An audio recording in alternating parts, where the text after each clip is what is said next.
Hello, my dear student. My name is Krishnam Dwivedi, and today we are discussing about chapter number 4 of 12th physics. Okay. The name of this chapter is moving charge and magnetism. अभी तक हमने discuss किया यहाँ पे chapter first, second और third. ठीक है. First और सेकेंड चैप्टर में आपने डिस्कस किया इलेक्ट्रोस्टैटिस्टिक्स के बारे में. When the charge will be in a steady condition और in a static condition, then we are getting some effects such as electric field, such as electrostatic potential. वहां पर हमने ये चीजें डिस्कस की. ठीक है. And after in three chapter, in third chapter हमने वहां पर देखा कि when charge will be in a motion, then we are getting a new effect that is known as electric current. हमने थर्ड चैप्टर में इलेक्ट्रिक करंट के बारे में पढ़ा. बहुत सारे वहां पे ड्रिफ्ट वेलोसिटी के बारे में पढ़ा, मोबिलिटी के बारे में पढ़ा, करंट डेंसिटी के बारे में पढ़ा. वहां बहुत सारे फैक्टर्स थे, हम लोगों ने डिस्कस किए. ठीक है. अभी यहां पर ये है कि मतलब वहां पर हम लोगों ने ये पढ़ा कि भाई if charge will be in motion, then which type of effect you will get, then we can say that we are getting electric current. Okay. अभी यहां पर हम लोग ये देखने जा रहे हैं कि if charge will be in motion, then उसका क्या एप्लीकेशन है, मतलब उससे हम लोग क्या क्या चीजें फाइंड कर सकते हैं, वो हम लोग इस चैप्टर नंबर 4 पे पढ़ने वाले हैं. ठीक है. अगर हम लोग यहां पर देखें तो हमारा चैप्टर है मूविंग चार्ज एंड मैग्नेटिज्म. मतलब इसका मतलब हम लोग यहां पर एक ऐसा रिलेशन शो करने वाले हैं. Means we are showing the relation between electricity and magnetism. ठीक है. मतलब यहां पर हम लोग इलेक्ट्रिसिटी और मैग्नेटिज्म के बीच में रिलेशन फाइंड करेंगे इस चैप्टर 4 में. ठीक है. हम लोग अगर देखें ना तो हमारे पास लगभग 2000 साल से पहले से हमें नॉलेज है इलेक्ट्रिसिटी के बारे में भी और हमें मैग्नेटिज्म के बारे में भी. हम लोग मतलब 2000 सालों से लगभग जानते हैं कि भाई इलेक्ट्रिसिटी है वो किसकी वजह से प्रोड्यूस होती है. हमें ये भी पता है मैग्नेटिज्म है, मैग्नेटिज्म किस वजह से प्रोड्यूस होता है. लेकिन हमें ये नहीं पता है कि हम लोग कैसे रिलेशन शो करेंगे, how we can find the relation between electricity and magnetism. तो ये चैप्टर 4 में हम लोग वही पढ़ने वाले हैं और इसकी शुरुआत कब हुई वो हमें यहां पर देखना है. ठीक है. देखिए हमें ये याद रखना है कि अभी तक आपने ये देखा कि when charge will be in a static condition, then we will get an electric field. ठीक है. मतलब कि जब हमने देखा था चैप्टर फर्स्ट में, हमने देखा कि जब चार्ज आपका स्टैटिक कंडीशन में था तो वहां पर हमें क्या मिला, वहां पर हमें मिला इलेक्ट्रिक फील्ड मिला. ठीक है. इसका मतलब ये हुआ कि जो इलेक्ट्रिक फील्ड है वो आपका जो है हमेशा जब चार्ज हमारा स्टैटिक कंडीशन में होता है, स्टेडी कंडीशन में होता है, तो हमें क्या मिलता है, यहां पर इलेक्ट्रिक फील्ड मिलती है. ठीक है. And if charge will be in motion, अगर चार्ज हमारा मोशन में होता है तो यहां पर होता क्या है कि वो अपने चारों तरफ एक मैग्नेटिक फील्ड प्रोड्यूस करता है. जैसे आप लोगों ने पहले पढ़ा था कि when two charges are put in at a point according to Coulomb's law, दो पॉइंट पे आपके चार्ज रखे रहते तो उनके बीच में क्या होता था, एक फोर्स लगता था. But charges are in steady condition और इन स्टैटिक कंडीशन. ठीक है. लेकिन अगर हम लोग यहां पर बात करें मैग्नेटिज्म की कंडीशन की, तो जब चार्ज क्या होता है, मोशन में होता है, तो वो क्या करता है, एक मैग्नेटिक फील्ड प्रोड्यूस करता है अपने चारों तरफ और वही मैग्नेटिक फील्ड उसके मोशन का अपोज करती है, जिसकी वजह से आपका इलेक्ट्रोमैग्नेटिक फोर्स प्रोड्यूस होता है. ठीक है. इलेक्ट्रिक फोर्स आपका तब प्रोड्यूस होता है जब दो चार्जेस स्टेडी कंडीशन में रखे होते हैं, तब इलेक्ट्रिक फोर्स प्रोड्यूस होता है. When charges are in motion, तो वहां पर आपका जो फोर्स प्रोड्यूस होता है वो कौन सा फोर्स होता है, वो हमारा इलेक्ट्रोमैग्नेटिक फोर्स होता है. ठीक है. अभी अगर हम लोग यहां पर देखें तो हमारा जो टॉपिक है मूविंग चार्ज एंड मैग्नेटिज्म. ठीक है. तो इसकी जो शुरुआत हुई वो नियर अबाउट 1820 के आसपास शुरुआत हुई. ठीक है. हमारे एक साइंटिस्ट थे ऑर्स्टेड नाम के, तो उन्होंने ये बताया, वो अपने एक्सपेरिमेंट कर रहे थे कि भाई कैसे हम लोग यहाँ पर इलेक्ट्रिसिटी को मैग्नेटिज्म से रिलेट कर सकते हैं. ठीक है. तो अपना एक्सपेरिमेंट कर रहे थे, चार्ज के फ्लो होने के बारे में डिस्कस कर रहे थे. ठीक है. तो उन्होंने ये देखा कि उन्होंने एक एक्सपेरिमेंट परफॉर्म किया कि उन्होंने एक कार्डबोर्ड लिया और उस कार्डबोर्ड में, तो सबसे पहले हम लोग डिस्कस करते हैं कि ऑर्स्टेड ने क्या एक्सपेरिमेंट किए, ठीक है। तो हमारा जो टॉपिक है ऑर्स्टेड एक्सपेरिमेंट, ऑर्स्टेड्स एक्सपेरिमेंट, ठीक है। चलिए देखते हैं यहाँ पे ऑर्स्टेड का एक्सपेरिमेंट क्या था। Then we can say that Oersted ने क्या लिया, एक कार्डबोर्ड लिया, कार्डबोर्ड समथिंग लाइक दिस, मतलब ये कुछ इस तरह से उसने कार्डबोर्ड लिया और इस कार्डबोर्ड के मिड पॉइंट से एक करंट कैरिंग वायर मतलब डाल दी, ठीक है। इसमें आपका जो करंट था वो फ्लो हो रहा था, ठीक है। यहाँ पर आपका करंट फ्लो हो रहा है इस वायर में। उसने क्या किया, इस कार्डबोर्ड के चारों तरफ आयरन के छोटे छोटे टुकड़े डाल दिए, ठीक है, आयरन फाइलिंग्स। तो यहां पर उसने क्या किया, बहुत सारे छोटे छोटे टुकड़े डाल दिए, ठीक है, ऐसे यहां पर ये बिखरे हुए टुकड़े, ठीक है, ये ऐसे। तो उसने ये देखा, ये कंडीशन तब की थी जब इसमें कोई भी करंट फ्लो नहीं हो रहा था, when there are not any current on this wire, ठीक है। ये जो है ना, जब करंट फ्लो नहीं हो रही थी तो ये जो आयरन फाइलिंग्स थी वो क्या थी आपकी,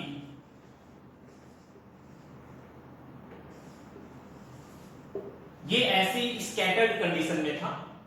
इसके बाद जैसे ही उसने इसमें करंट का फ्लो कराया, जैसे ही उसने इसमें करंट का फ्लो कराया इस वायर के थ्रू, इसमें अब करंट का फ्लो हुआ, तो उसने ये देखा जो आपकी ये आयरन फाइलिंग्स थी वो क्या हो गई, टोटली अपना एक मतलब कि व्यवस्थित ढंग से अपनी जगह पे सेट हो गई, ठीक है।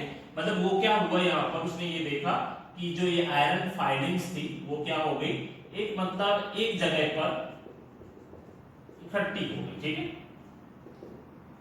इसका मतलब कहीं ना कहीं इससे ये पता चला कि when current is flowing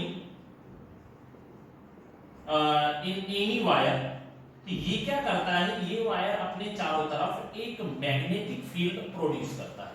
Orsted का एक्सपेरिमेंट कुछ इस तरह था, उसने क्या लिया, एक कार्डबोर्ड लिया, कार्डबोर्ड में एक होल करके उसने एक वायर के थ्रू वायर उसमें डाला, ठीक है।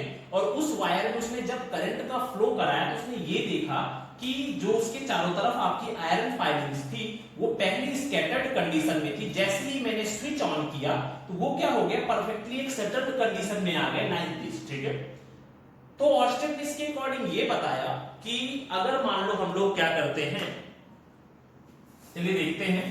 ऑर्स्टेड ने ये बताया कि when any current is flowing in any wire और any conductor, then magnetic needle is placed near that conductor, then magnetic needle will get deflected, ठीक है।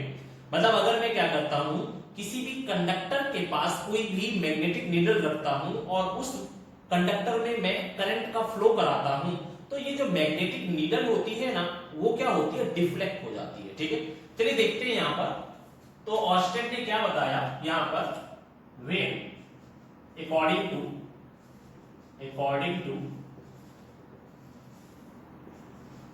according to Orsted experiment, Orsted's experiment,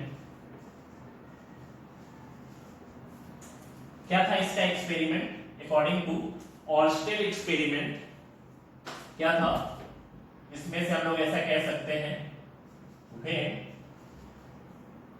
a magnetic needle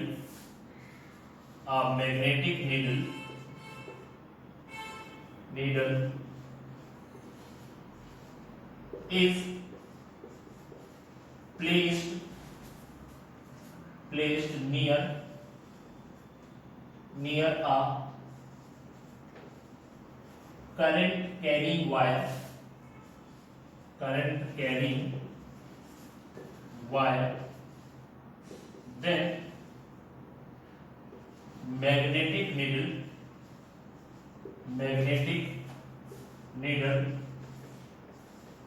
get deflected due to the effect of electric current due to the effect of electric current. ठीक, तो ये हमारा हो गया Orsted experiment. मतलब उसमें ये बताया कि अगर आप, जैसे कि मैं यहां पर देखूं, मतलब यहां पर उसने ये देखा कि भाई यहां पर कोई ये वायर है और उसमें अभी करंट की वैल्यू 0 है। ठीक है, अभी मैंने देखा कि जब इसमें से I इज इक्वल टू 0 है और यहां पर उसने एक मैग्नेटिक नीडल रखी हुई है, मैग्नेटिक नीडल लाइक दिस, ये उसने एक मैग्नेटिक नीडल रखी हुई है, वो अभी जब उसमें कोई भी करंट फ्लो नहीं हो रही है तब उसकी डायरेक्शन क्या है, नॉर्थ टू साउथ है। ठीक है, पर जैसे ही उसने इसमें आई करंट का फ्लो कराया इस वायर में, तो जो ये मैग्नेटिक नीडल थी, ठीक है, ये जो हमारी मैग्नेटिक नीडल थी, वो मैग्नेटिक नीडल अब ये ऐसे ना होकर के ये कहीं ना कहीं क्या होगी, थोड़ा डिफ्लेक्ट होगी। ठीक है, अब ये जो है आपकी जो मैग्नेटिक नीडल थी, जो आपकी साउथ से नॉर्थ डायरेक्शन में थी, अभी वो किधर हो गई, उसका जो नॉर्थ पोल था वो कहां पर आ गया, ईस्ट डायरेक्शन में आ गया। ठीक है, ये क्या हो गई, डिफ्लेक्ट हो गई। इसका मतलब ये पता चला कि कहीं ना कहीं अगर मैग्नेटिक नीडल डिफ्लेक्ट हो रही है तो ये जो करंट है इस वायर में, तो ये करंट क्या कर रही है, अपने चारों तरफ कहीं ना कहीं मैग्नेटिक फील्ड बना रही है। और क्योंकि भाई मैग्नेटिक नीडल में आपका डिफ्लेक्शन तभी मिल सकता है जब आसपास कहीं ना कहीं मैग्नेटिक फील्ड हो। मैंने ये देखा कि जब इस वायर में कोई भी करंट नहीं था तो इसमें आपका there are not any deflection in the magnetic needle, लेकिन उसमें हमने ये देखा कि जब ये करंट का फ्लो हुआ इस वायर में तो मुझे यहाँ पर एक डिफ्लेक्शन मिला मैग्नेटिक नीडल पे। इसका मतलब कहीं ना कहीं वो करंट कैरिंग जो वायर था वो आपका एक डिफ्लेक्शन क्रिएट कर रहा है, एक मैग्नेटिक फील्ड क्रिएट कर रहा है अपने चारों तरफ। ठीक है, तो ये हमारा है ऑर्स्टेड एक्सपेरिमेंट। इसको और हम लोग एक सही से फिगर से दिखा सकते हैं। Then we can say that we have a circuit diagram like this. ये हमने यहाँ पे एक रिओस्टेट लगा दिया, उसके बाद में हमने यहाँ पर एक बैटरी लगा दी, इसके बाद में हमने यहाँ पे एक की लगा दी, and now we can connect the wire. ठीक है, this is the AB wire, और इसमें से आपका जो है ना एक करंट का फ्लो हो रहा है, I करंट, और जैसे ही इसमें करंट का फ्लो होगा then we will get a deflection in a magnetic needle. यहाँ पर कितना हो जाएगा, north, south, east and west. इसमें से हमारे पास क्या होगा, मैग्नेटिक नीडल आपकी डिफ्लेक्ट हो जाएगी। ठीक है, तो ये था आपका ऑर्स्टेड का एक्सपेरिमेंट। सिंपल सा एक्सपेरिमेंट है। इससे हमें ये पता चल गया, अभी तक जो है ना हम बहुत सालों से ये देख रहे थे कि इलेक्ट्रिसिटी और मैग्नेटिज्म में हमें कोई रिलेशन नहीं मिल रहा था। तो इस ऑर्स्टेड के एक्सपेरिमेंट से हमें ये पता चल गया है कहीं ना कहीं चार्ज के फ्लो होने की वजह से भी मैग्नेटिज्म प्रोड्यूस होती है। इससे हमें इलेक्ट्रिसिटी और मैग्नेटिज्म के बीच में एक रिलेशन मिल गया। ठीक है, उसके आगे आपके जो है ना बायो सावर्ट नाम की स्टूडेंट थे, उन्होंने एक एक्सपेरिमेंट किया जिसका यूज करके, क्योंकि इन्होंने सिर्फ ये बताया कि अगर करंट का फ्लो होता है तो इस करंट के फ्लो होने की वजह से उसके चारों तरफ एक मैग्नेटिक फील्ड प्रोड्यूस होती है, पर वो मैग्नेटिक फील्ड कितनी प्रोड्यूस होती है, what will be the direction of that magnetic field, ये इन्होंने कुछ भी नहीं बताया। ठीक है, तो इन्हीं के स्टूडेंट थे, उन्होंने क्या किया, बायो सावर्ट ने उन्होंने एक्सपेरिमेंट किया और उसके थ्रू उन्होंने ये पता किया कि भाई जो करंट कैरिंग वायर की वजह से मैग्नेटिक फील्ड प्रोड्यूस होती है वो मैग्नेटिक फील्ड कितनी होती है और उसकी डायरेक्शन क्या होती है, वो आगे जाकर के बायो सावर्ट ने डिफाइन किया।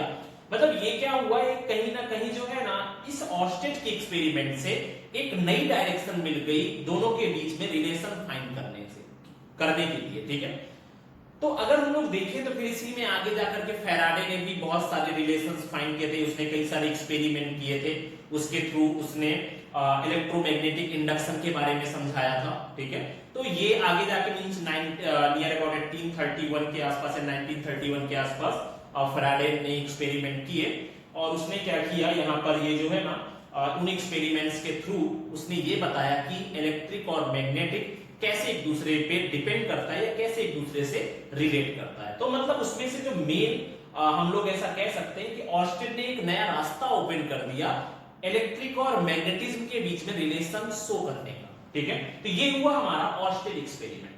अभी हमें ये पता करना है कि अगर मान लो किसी भी वायर में करंट का फ्लो हो रहा है, ठीक है, तो करंट का फ्लो होने से हमें ये कैसे पता चलेगा कि जो मैग्नेटिक नीडल है वो किस डायरेक्शन में आपकी जो है ना डिफ्लेक्ट होगी। ठीक है, तो उसके लिए एम्पियर ने एक लॉ दिया कि जो ये मैग्नेटिक नीडल है जब किसी करंट कैरिंग वायर के आसपास रखी जाएगी तो उसके लिए एम्पियर ने एक लॉ दिया जिसका नाम है Ampere swinging law.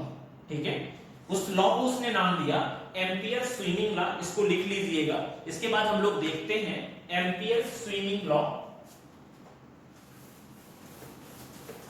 Next is Ampere swinging law. Okay, then क्या होता है एम्पियर स्विंगिंग लॉ? सिंपल सा कॉन्सेप्ट है इसका एम्पियर स्विंगिंग लॉ का।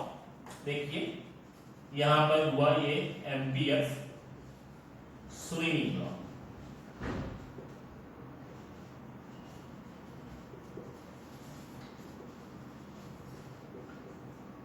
मतलब कि यहां पे एम्पियर के तैरने का सिद्धांत। ठीक है, एम्पियर स्विंगिंग लॉ।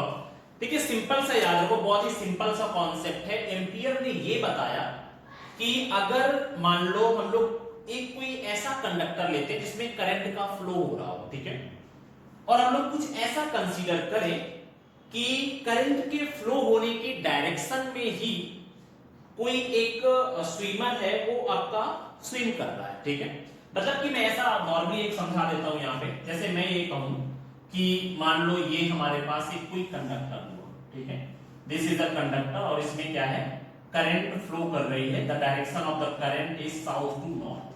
ठीक है, ये कुछ ऐसी मैंने यहां पे कंसीडर की। ठीक है, हमें ये पता करना है कि when any current is flowing on any conductor then in which direction a magnetic needle will deflect which will be put near this wire और कंडक्टर। ठीक है, मैंने ये देखा कि यहां पर जो करंट है वो साउथ से नॉर्थ डायरेक्शन में मूव कर रही है। ठीक है, फ्लो हो रही है। तो उसने क्या किया, उसने ये बताया एम्पियर स्विंगिंग लॉ में कि अगर कोई एक आदमी है और वो क्या कर रहा है, like this we can say that, ठीक है, वो कुछ इस तरह से तैर रहा है जिधर हमारी करंट फ्लो हो रही है, तो इधर हमारी करंट फ्लो हो रही है। देन मतलब एक कोई बंदा है, ये कुछ इस तरह से हम लोग दिखा देते हैं, कोई एक बंदा है वो ऐसे जो है ना, if this person will be swimming from south to north और in the direction of the current then the deflection of magnetic field towards the left hand of the person।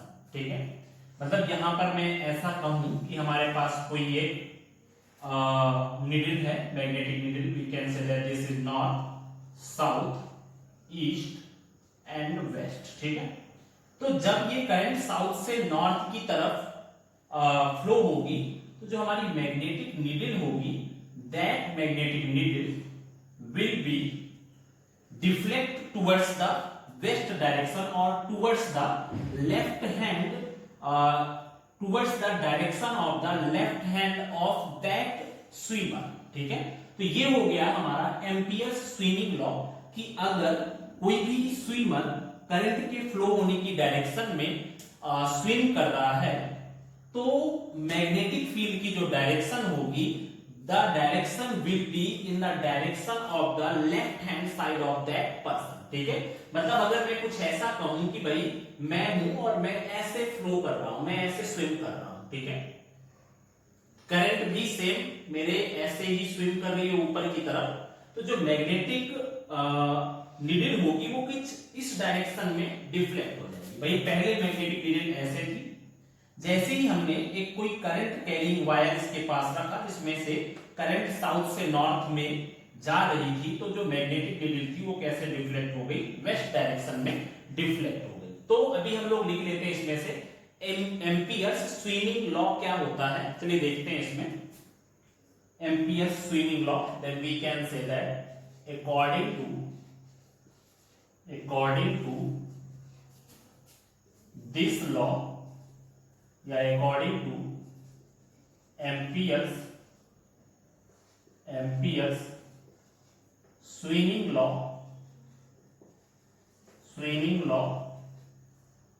if any swimmer swims in the direction of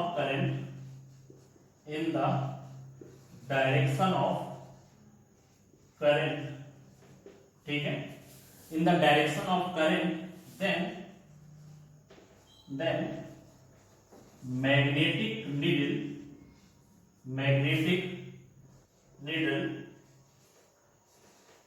deflect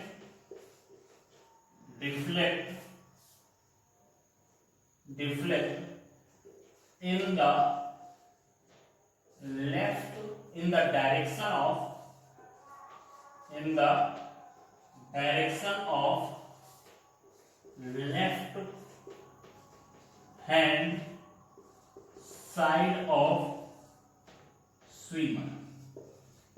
left hand side of swimmer, ठीक है।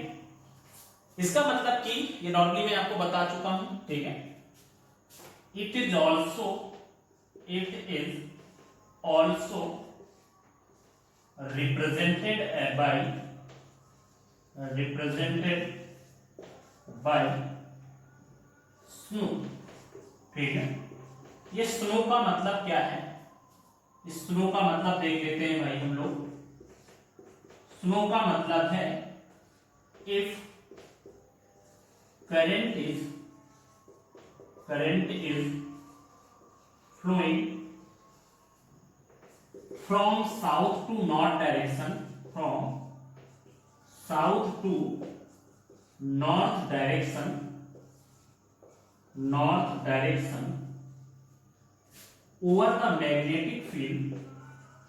over the magnetic field, then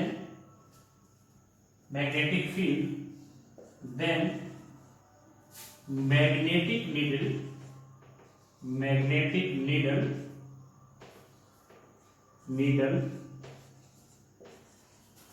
deflect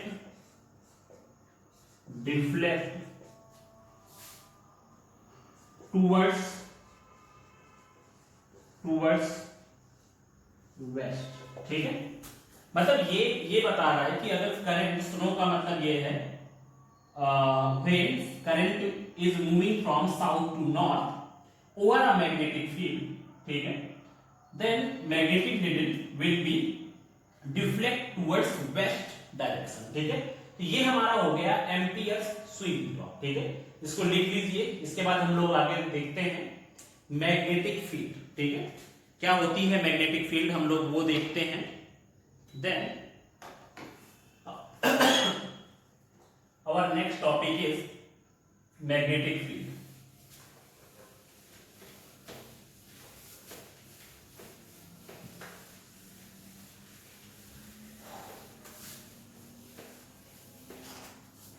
Then next topic is magnetic field.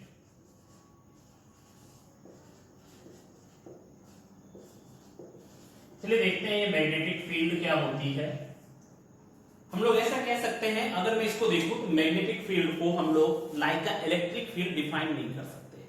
जैसे कि normally electric field के case में क्या होता था, electric field is a region which is created by any electric charge on another electric charge, or we can say that electric field is a force on any unit charge, ठीक है। हम लोग directly उसमें define कर देते थे, पर यहां पर हम लोग इलेक्ट्रिक फील्ड को वैसे डिफाइन नहीं कर सकते। तो हम लोग देखते हैं यहां पर इलेक्ट्रिक फील्ड को हम लोग मैग्नेटिक फील्ड को कैसे डिफाइन कर सकते हैं।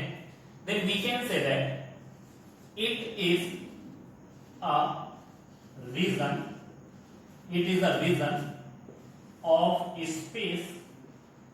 of space around any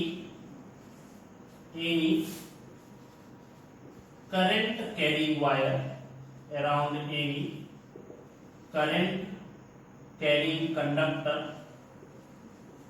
conductor और परमानेंट मैग्नेट और permanent magnet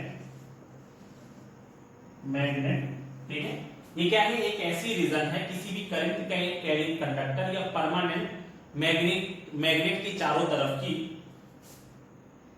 by which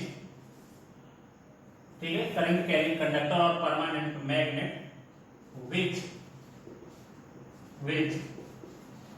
produce magnetic force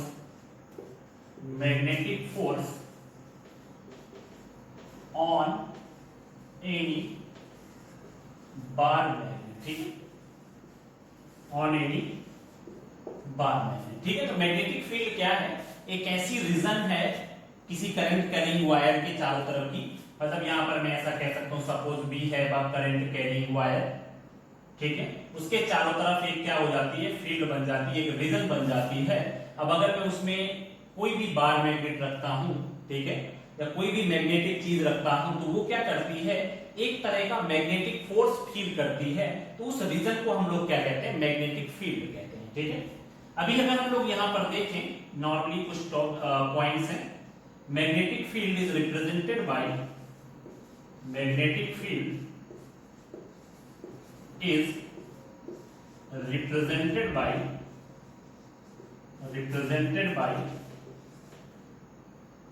capital B ठीक है, ये हमारा हो गया। After that magnetic field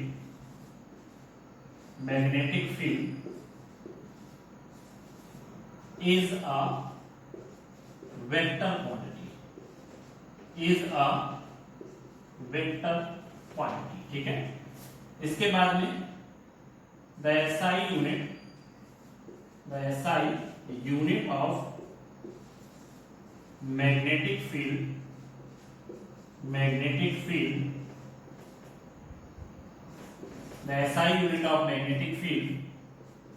is Tesla, इसको कैपिटल T से भी रिप्रेजेंट कर सकते हैं, और वेबर पर मीटर स्क्वायर ठीक है, इसको हम लोग WB मीटर-2 के थ्रू रिप्रेजेंट कर सकते हैं ठीक है, या इसी को हम लोग, ये हमारा हो गया। इसका जो CGS यूनिट क्या होता है, the CGS unit of magnetic field is Gauss ठीक है।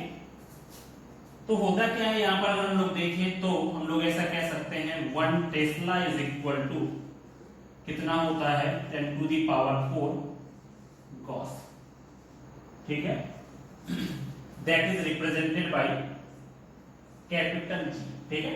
तो ये हमारा हो गया मैग्नेटिक फील्ड, मतलब कोई भी एक ऐसी रीजन किसी करंट कैरिंग वायर या किसी परमानेंट मैग्नेट के चारों तरफ की, जिसके थ्रू क्या करता है, कोई भी बार मैग्नेट, कोई भी मैग्नेटिक चीज मैग्नेटिक फोर्स को महसूस कर सके, तो वो हमारा क्या हो जाएगा, मैग्नेटिक फील्ड हो जाएगी। मैग्नेटिक फील्ड को हम लोग कैपिटल B से रिप्रेजेंट करते हैं, ये एक वेक्टर क्वांटिटी होती है। इसका SI यूनिट टेस्ला है, या हम लोग इसको वेबर पर मीटर स्क्वायर के थ्रू भी रिप्रेजेंट कर सकते हैं। इसका CGS यूनिट क्या होता है, गॉस होता है ठीक है। तो ये हमारा हो गया मैग्नेटिक फील्ड ठीक है। अभी हमारा नेक्स्ट टॉपिक है मैग्नेटिक फोर्स ठीक है। चलिए देखते हैं, यहाँ पे next topic is magnetic force. Then our next topic is magnetic force।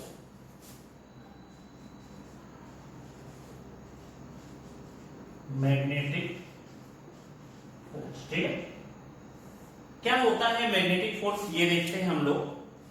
Then we can say that, अगर हमारे पास suppose we have a magnetic field ठीक है, and a charge is flowing with velocity v in that magnetic field and it will make an angle theta with the magnetic field ठीक है। मतलब मैंने आपको ये बताया कि suppose we have a charge, we can say that suppose we have a charge plus q and that charge is flowing in a magnetic field b ठीक है। This is a magnetic field B. अब इस magnetic field में कोई एक charge है जो कि v वेलोसिटी से उसके साथ थीटा एंगल बनाते हुए मूव कर रहा है, ठीक है। इसके बाद then its component will be, the component of velocity will be v cos theta and this component will be v sin theta, ठीक है। तो अब इनमें जो लगने वाला जो फोर्स होगा that force is equal to क्या हो जाएगा यहाँ पे, दैट फोर्स इज F, ठीक है। And that force is known as a magnetic force, ठीक है। अभी हम लोग देखते हैं, मैंने आपको ये बताया कि suppose we have a magnetic field B and a charge plus Q is moving with velocity V in that magnetic field and that velocity is making an angle theta with the magnetic field, then our component of the velocity will be v cos theta which is in the direction of magnetic field and v sin theta which is in the perpendicular direction of the magnetic field, ठीक है। तो यहाँ पर ये हम consider करेंगे और इसमें हमें ये भी देखना है कि when any charge is flowing in magnetic field then that charge is flowing in that magnetic field in a circular path, ठीक है। इसका मतलब 100% है कि मैग्नेटिक फील्ड और चार्ज के मूव होने की डायरेक्शन एक दूसरे के साथ परपेंडिकुलर होगी और फोर्स भी उनके साथ परपेंडिकुलर होगा, क्योंकि आप जानते हो कि किसी भी चीज में जब परपेंडिकुलर फोर्स लगता है तो वो चीज हमारी जो है ना यहाँ पर वो सर्कुलर पाथ में मूव करती है, ठीक है। चलिए देखते हैं यहाँ पे मैग्नेटिक फोर्स के बारे में डिस्कस करते हैं हम लोग। नाउ मैग्नेटिक फोर्स क्या होता है,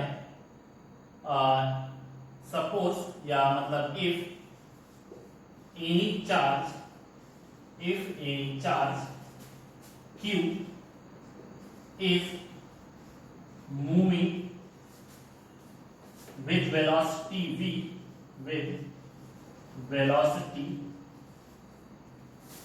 V in the magnetic field B with an angle theta, ठीक है। Then force on that charge due to magnetic field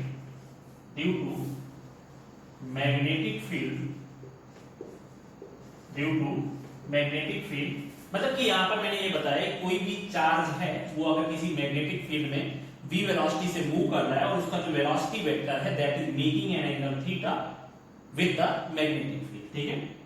तो उसमें जो लगने वाला फोर्स है वो हमें यहाँ पर फाइंड करना है, ठीक है। चलिए देखते हैं। तो वो जो है ना जो फोर्स होगा that magnetic force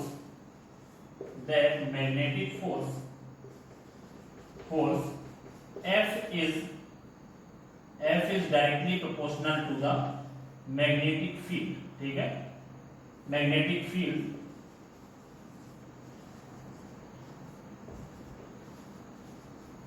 this is equation number 1, ठीक है। उसके बाद में magnetic force is directly proportional to the perpendicular component of the velocity which is perpendicular to the magnetic field, ठीक है। दिस इज इक्वेशन नंबर 2, ठीक है। इसके बाद में हमारा थर्ड है F is directly proportional to the Q, ठीक है। This is our third equation, ठीक है। देन यहां पर हो जाएगा now from equation first, second and third, ठीक है। फर्स्ट, सेकेंड और थर्ड इक्वेशन को अगर हम लोग देखें then F is equal to Q B B sin theta, ठीक है। You will get F directly proportional to Q B B sin theta, ठीक है। Now we can take या constant K Q B B sin theta, ठीक है। Practically we can take the value of K is equal to 1, ठीक है। तो यहाँ पर जो F की वैल्यू हो जाएगी the value of F is equal to Q B B sin theta, ठीक है। ये हमारी हो गई फोर्स की वैल्यू, ठीक है। अब इसको हम लोग कैसे रिप्रेजेंट कर सकते हैं? Now F is equal to, आपको पता है कि जो फोर्स है this is a vector quantity but charge is a scalar quantity, velocity is a vector quantity, magnetic field is a vector quantity. हम लोग इसको क्या लिख सकते हैं, Q, और इसको लिख सकते हैं VB sin थीटा। ठीक है, इसको हम लोग ऐसे भी रख सकते हैं, यहां पर हो जाएगा B क्रॉस में D। ठीक है, ये हो गया, this is the value of F। ठीक है, इसको हम लोग ऐसे भी रिप्रेजेंट कर सकते हैं। Now if you want to find the magnetic field, then magnetic field is equal to कितना हो जाएगा, F अपॉन में Q B sin थीटा। ठीक है, ये हमारे पास मैग्नेटिक फील्ड की वैल्यू होगी। ठीक है, अब अगर आपको इस फॉर्मूला के थ्रू मैग्नेटिक फील्ड को डिफाइन करना है, then you can simply say that magnetic field is a force on 1 coulomb of charge which is moving with velocity 1 meter per second perpendicularly to the magnetic field। ठीक है, तो ये हमारा हो जाएगा, this is the another definition of the magnetic field according to this formula. ठीक है, तो ये मैग्नेटिक फोर्स आप लोग लिख लीजिए। ठीक है, तो ये हुआ हमारा मैग्नेटिक फोर्स का। अभी हम लोग थोड़ा सा देखते हैं इसको और इसको डिफाइन कर लेते हैं, इसको लिख लीजिए आप लोग। ओके, तो देखो अभी हम लोग इसको थोड़ा सा आगे बढ़ाते हैं। तो अभी हम लोग इस फॉर्मूले के अकॉर्डिंग मैग्नेटिक फील्ड को कैसे डिफाइन करेंगे, चलिए देखते हैं। यहाँ पे हमारे पास फॉर्मूला क्या है, हमारे पास फॉर्मूला है, उसी के आगे इसको करते जाना। फॉर्मूला है हमारे पास, magnetic field is equal to F upon में QB sin थीटा। ठीक है, अब इसमें से है if Q is equal to 1 coulomb, B is equal to 1 meter per second and theta is equal to 90 degree, then sin 90 is equal to 1। Okay, after that if you will put all these values, then you will get magnetic field is equal to magnetic force। ठीक है, B is equal to यहां पर कितना हो गया, F हो गया। तो ये हमारा हो गया। तो then how we can define the magnetic field, तो मैग्नेटिक फील्ड हम लोग इसको कैसे डिफाइन करेंगे,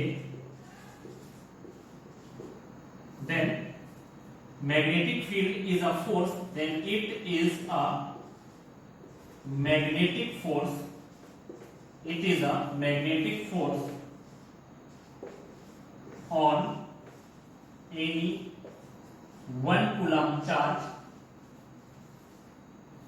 which is moving with velocity v, velocity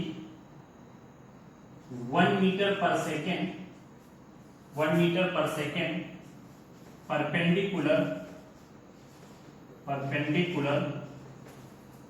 to the magnetic field, to the magnetic field। ठीक है, तो इस डायरेक्टली इस फॉर्मूले के थ्रू मैंने मैग्नेटिक फील्ड को डिफाइन किया कि if the value of charge will be 1 coulomb and its velocity will be 1 metre per second and if it will be perpendicular to the magnetic field, then the magnetic field will be equal to the magnetic force. ठीक है, तो ये हो गया हमारा magnetic force का description.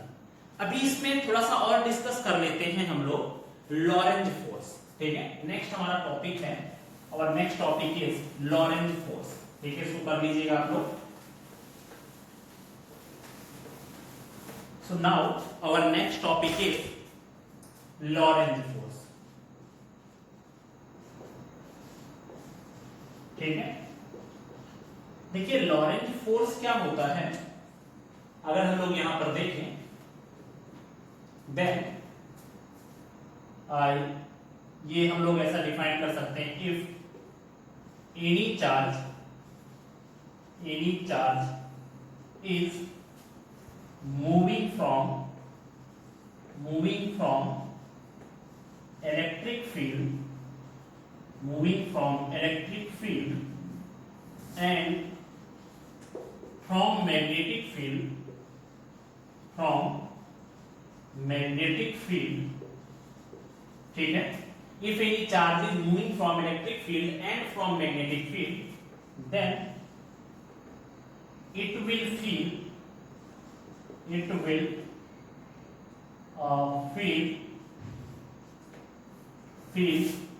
electric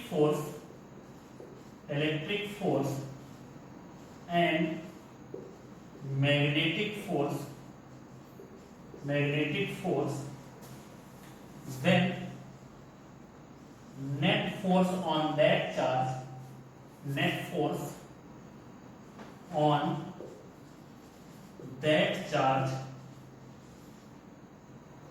is known as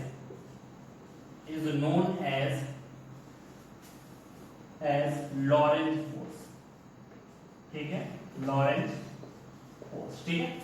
इसी को हम लोग ऐसे भी डिफाइन कर सकते हैं, लॉरेंज फोर्स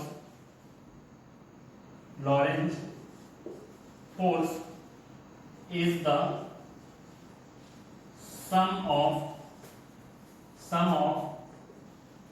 इलेक्ट्रिक फोर्स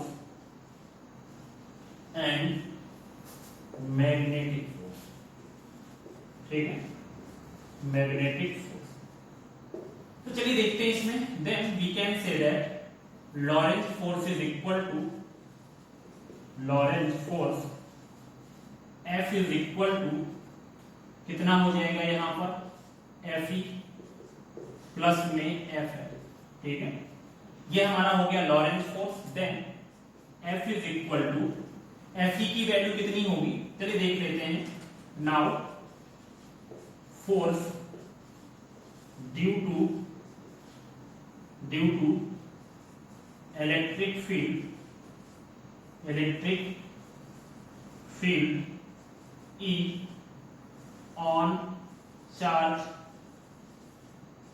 ठीक है, तो वो फोर्स कितना होगा, that force is equal to, आपको पता है यहां पर Fe is equal to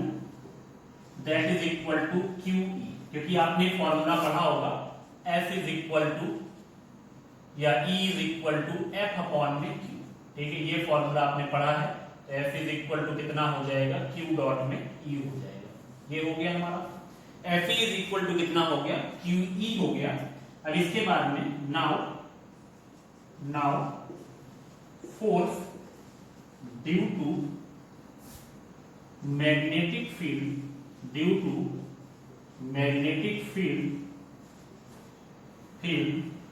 B on charge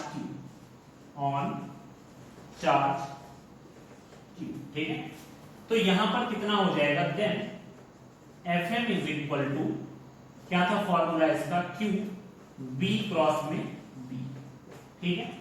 अब ये वैल्यू हम लोग यहां पर रख देते हैं। Then total force, net force, then Lorentz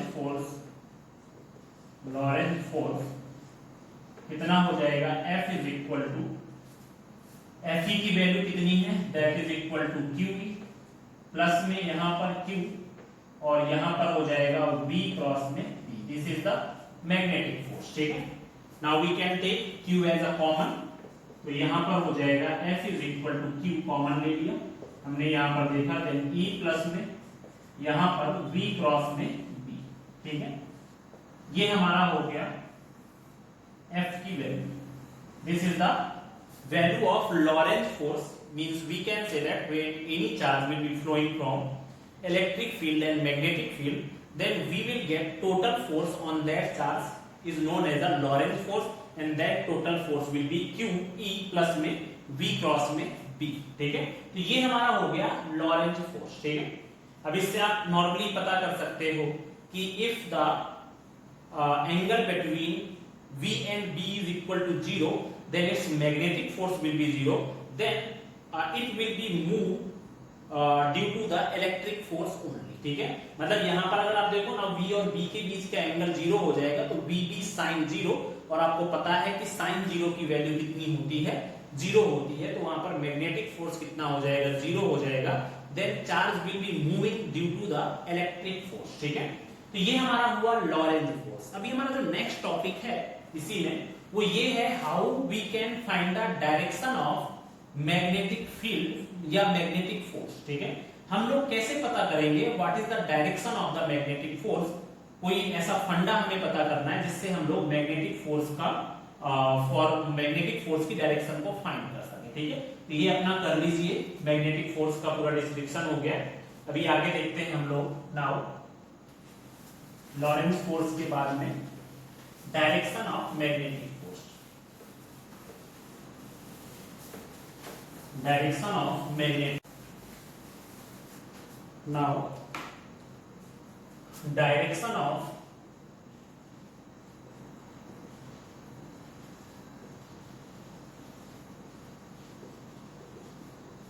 magnetic force.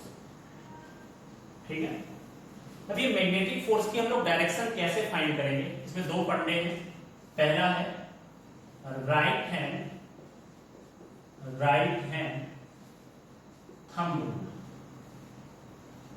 Thumb rule. ठीक है, देखिए भाई सिंपल सा फंडा है।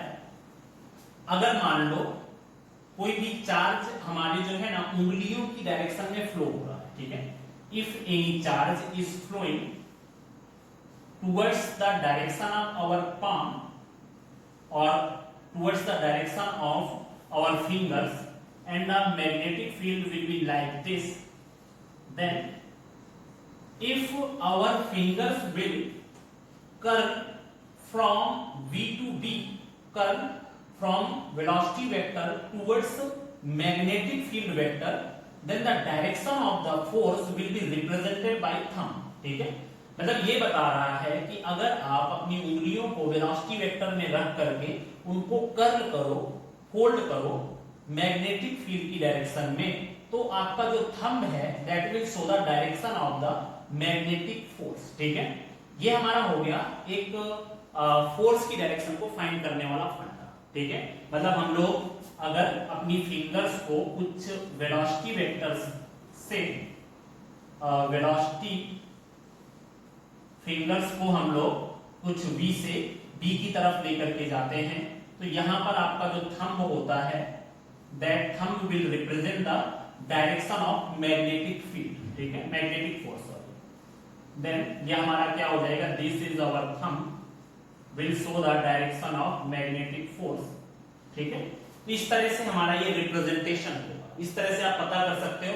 अब यहीं पर अगर मैं अपनी फिंगर्स को B से V की तरफ फोल्ड करूंगा, ठीक है, it means if we are moving from B cross E, B से V की तरफ आते हैं, then the direction of the magnetic force will be inside the plane, या उसका अंदर की तरफ डायरेक्शन हो जाएगी, that is represented by thumb. ठीक है, ये हमारा राइट हैंड थंब रूल हो गया। अभी हम लोग देखते हैं यहां पे, then according to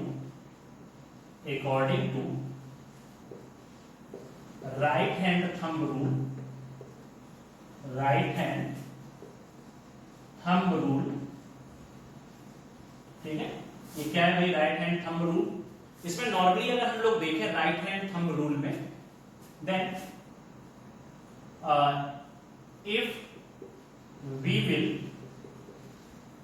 stretch our fingers towards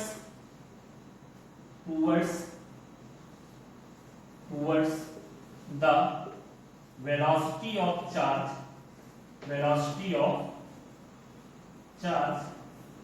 then ठीक है, velocity of charge, after that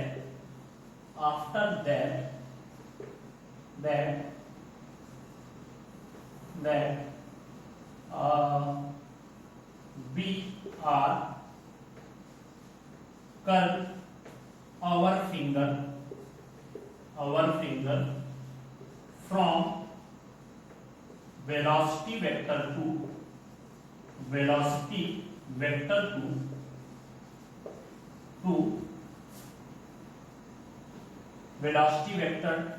towards magnetic field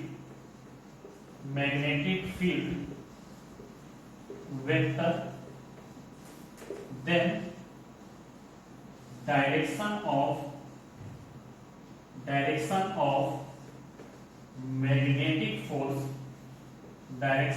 magnetic force is represented by thumb.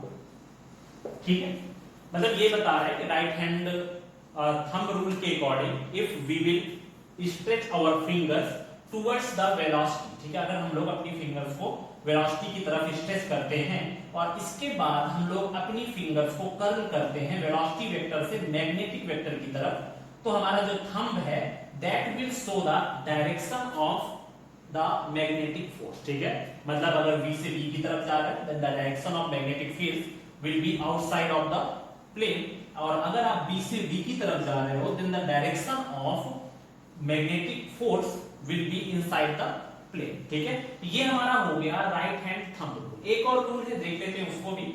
Second है हमारा Fleming's left hand rule.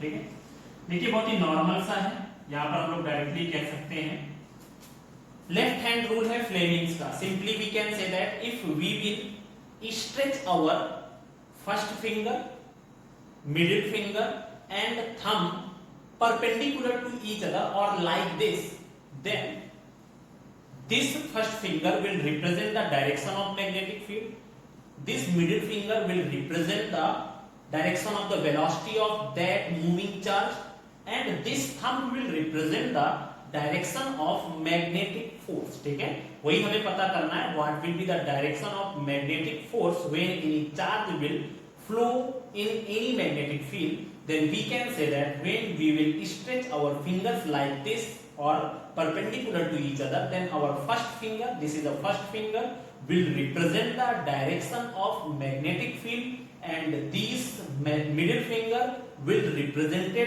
direction of velocity of moving charge, and this thumb will represent the direction of magnetic force। ठीक है, तो simply we can say that, इसमें से directly हम लोग लिख सकते हैं। यहां पर मैंने इसको बना देता हूं पहले, भाई ये हमारी मान लो हो गई first finger, this is our thumb and this is our middle finger. ठीक है, यहां पर हम लोग लिख देते हैं this is our first finger. ठीक है, ये हमारी हो गई first finger, then first finger will use to represent the magnetic field, and this is our thumb, this thumb is use to represent the magnetic force, इसको हम लोग बोल देते हैं दिस इज थंब।